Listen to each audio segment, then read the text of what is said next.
تو آقا علیہ الصلوۃ والسلام کی جو ابتدائی زندگی تھی مکہ کی سرزمین پر، جب تک آقا علیہ الصلوۃ والسلام کمرے کے اندر دروازہ بند کر کے نماز پڑھتے رہے، کفار کو کوئی پریشانی اور تکلیف نہیں تھی۔ جب تک آقا علیہ الصلوۃ والسلام اور آپ کے چاہنے والے صحابہ کرام رضوان اللہ تعالی علیہم اجمعین نماز پر، روزے پر، حج پر، زکات پر عمل کرتے رہے اور یہ کام کرتے رہے، کسی نے آقا علیہ الصلوۃ والسلام کی طرف پتھر بھی نہیں مارا، کوئی بھی نہیں کی آقا علیہ الصلوۃ والسلام کی طرف، نہ صحابہ کرام کی طرف۔ انہوں نے سب نے سمجھا یہ ان کا دین ہے، مذہب ہے، کرتے رہے، ہمارا بھی ایک مذہب ہے، اس سے کوئی پرابلم نہیں ہے۔ جب تک یہ عمل ہوتا رہا اس وقت تک شیب ابی طالب نہیں ہوئی۔ جب تک نماز، روزے، عبادت اور بندگی کا عمل ہوتا رہا، کسی نے آپ پر کوڑا کرکٹ نہیں پھینکا، کسی نے آپ کے راستے میں کانٹے نہیں بچھائے، کسی نے آپ علیہ الصلوۃ والسلام کو تکلیف نہیں پہنچائی، اپنا اپنا کام کرتے، کوئی پریشانی والی بات نہیں۔ جب آقا علیہ الصلوۃ والسلام نے اس باطل فرسودہ نظام کو للکارا جس کو ہم سیاست ڈکلیئر کرتے ہیں، سیاسی اسلام جسے ہم کہتے ہیں،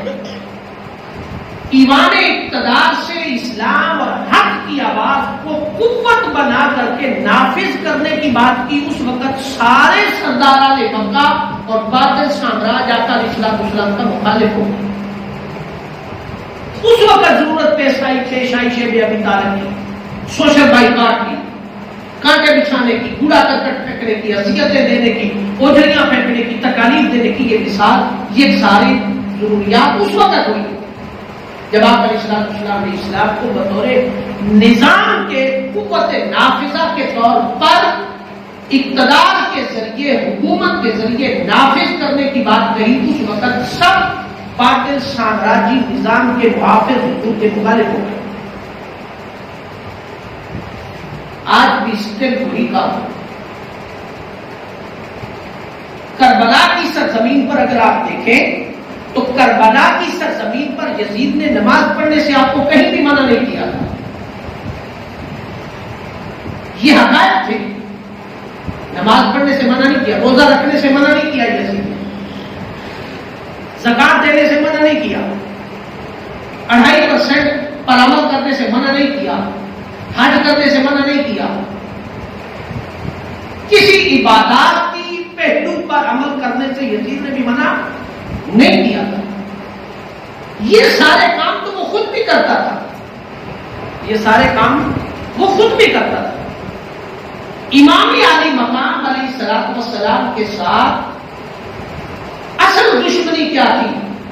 کہ امام علی مقام علیہ الصلوۃ والسلام اس فکر پر تھے کہ هو الذی ارسل رسولہ بالہدی ودین الحق لیظہرہ علی الدین کلہ ولو کرہ المشرکون، وہ بطور حق کے آقا علیہ الصلوۃ والسلام کے لائے ہوئے اس دین کو قوت نافذہ کے ذریعے سے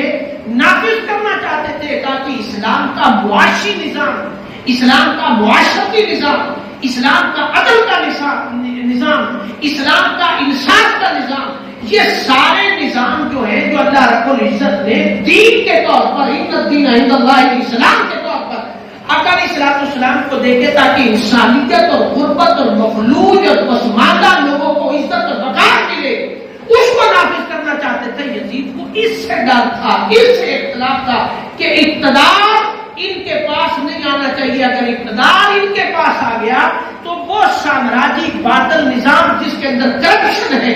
جس کے اندر زنا ہے، جس کے اندر لوگوں کی عزت لوٹنے کا نظام ہے، جس کے اندر لوگوں کے ساتھ زیادتی کا نظام ہے، جس کے اندر عدل اور انصاف نہیں ہے، لوگوں کے ساتھ بڑا جو ہے وہ قانون سے باغی ہو جائے اور چھوٹا قانون کے شکنجے میں آ جائے، وہ اس نظام کے تحفظ والے تھے۔ اور یزید بھی اسی نظام سے ڈرتا تھا، وہ چاہتا تھا کہ عدل اور انصاف والا نظام نہ آئے، یہ نظام قائم رہے جس کے اندر ہماری عیاشیاں قائم ہے۔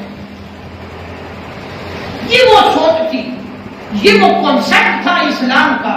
جس کے متعلق آقا علیہ الصلوۃ والسلام کے خانوادے نے 72 جانے گھر سے اور بقیہ اصحاب 300 ساڑھے 300 اصحاب کو شہید کر کے میدان کربلا کے اندر اسلام کی حقانیت ہوا الذی ارسل رسولہ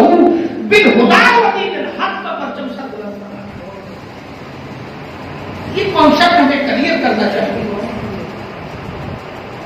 جو مذہب کو، عبادات کے پہلو کو اسلام سمجھ لیتے ہیں اور اسی پر عمل پیرا رہتے ہیں، اور ہم سمجھتے ہیں کہ اقتدار، قوت نافذہ، الیکشن لڑنا، MLA بننا، یہ سارے معاملات ان کا تعلق دین کے ساتھ نہیں ہے، سیاست اسلام کا حصہ نہیں ہے۔ اگر آج ہم نے سیاست کو کرپٹ بنا دیا،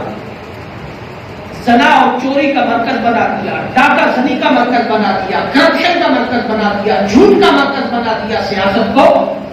تو اس برائیوں کی وجہ سے نبوی سیاست کو کبھی برا نہیں کہا جا سکتا۔ نبوی سیاست انسانیت کو عزت دینے والی تھی، نبوی سیاست کرپشن سے پاک تھی، نبوی سیاست ایمانداری کے پہلو پر فائز تھی، نبوی سیاست جو تھی وہ آقا علیہ الصلوۃ والسلام کی مظلوموں کی مددگار تھی، نبوی سیاست انصاف کی تھی، برابری کے طور پر کہ بڑا اور چھوٹا دونوں قانون کے شکنجے میں ہو، یہ نہ ہو کہ بڑا طاقتور ہو تو قانون سے نکل جائے اور چھوٹا قانون کے شکنجے میں رہے۔ فرمایا کہ اسلام کا نظام نہیں ہے، اسلام نے پھر لوگوں کے ساتھ ہمارا قتل کرتے ہو تو اس کا تمہیں قصاص دینا پڑے گا، کان کے بدلے کان، ناک کے بدلے ناک، آنکھ کے بدلے آنکھ، اور خون کے بدلے خون، قتل کے بدلے قتل،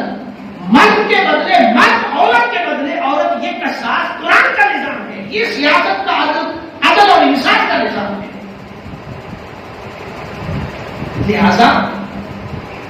ہم سمجھتے ہیں کہ نماز 5 وقت کی ٹھنڈے پنکھے کے نیچے بیٹھ کر کے پڑھ لی تو سمجھ لیں کہ دین آزاد ہے۔ اس پر اقبال نے کہا تھا کہ اگر تجھے ہند میں ایک سجدہ کرنے کی اجازت ہے تو ناداں سمجھ بیٹھا کہ دین آزاد ہے۔ نہیں، اس وقت بھی قیام پاکستان کے وقت بھی کچھ لوگوں نے جو خطا کھائی، انہوں نے سمجھا کہ شاید ہند کے اندر اگر ہماری عبادت گاہیں، ہماری خانقاہیں، ہماری جو گدیاں ہیں اور وہ قائم رہی اور ہمیں عبادت کی آزادی ہے، ہمیں کوئی پرابلم نہیں ہے، تو دین تو آزاد ہے، کون سا قیام پاکستان، کون سا الگ جد و جہد کرنے کی ضرورت ہے۔ وہ جو لوگ یہ سوچ کر کے وہاں رہ گئے تھے، آج ان سے پوچھے کہ تمہارا حال کیا ہے۔ آج انہیں سمجھ آتی ہے دو قومی نظریے کی، آج انہیں سمجھ آتی ہے کہ اسلام کے اندر آزادی کا تصور کیا ہے۔ جہاں آج ان کے وہ سجدے بھی محفوظ نہیں رہے، مسجدوں میں جانے والوں کا لاٹھی چارج کیا جاتا ہے، مسجدوں میں جا کر کے نماز پڑھنے والوں پر ظلم و تشدد کیا جاتا ہے، آج انہیں وہ اپنی خطا کا پچھتاوا ہے۔ اس وقت چند لوگوں نے یہ سمجھا کہ شاید قیام پاکستان کو چند وفادار بھی کام۔ دوستان محترم، اگلی بات کیا ہے؟ جس طرح یہ خطا ہماری ہے کہ ہم اس مقصد کو بھول گئے، جس طرح ہم نے اسلامی جمہوریہ پاکستان اسلام کے نام پر حاصل کیا، تو 72 سال گزرنے کے بعد بھی ہم اسلام کا نفاذ نہیں کر سکتے۔ چند جزیات اور چند شکوں کو نافذ کریں تو ہم کہیں کہ اسلام کا نفاذ ہے۔ پوری دنیا کے 56 اسلامی ممالک کے اندر اسلام کی سوائے چند جزیات کے علاوہ اسلام کا مکمل نظام کسی بھی ملک کے اندر موجود نہیں، نافذ نہیں، پورا نظام نافذ نہیں۔ آپ کہیں گے کہ حرمین شریفین کو نکال دے، سعودی عرب کے اندر یہ نظام نافذ ہے، نافذ نہیں ہے۔ وہ بادشاہ تھے، اسلام کا نظام بادشاہ پر مشتمل نہیں تھا، وہ جبری حکومت ہے، بادشاہ جو اپنی خواہشات ہے وہ ٹھیک، جو اپنی خواہشات کے خلاف ہے وہ سب ظلم اور تشدد ہے، جبر۔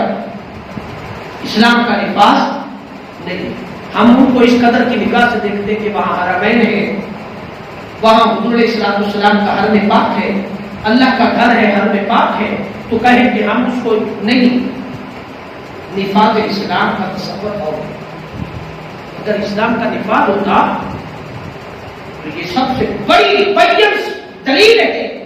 اگر اسلام کا 56 اسلامی ممالک کے اندر نفاذ ہوتا تو کسی کی جرأت نہ ہوتی کہ وہ بیت المقدس کی طرف آنکھ اٹھا کے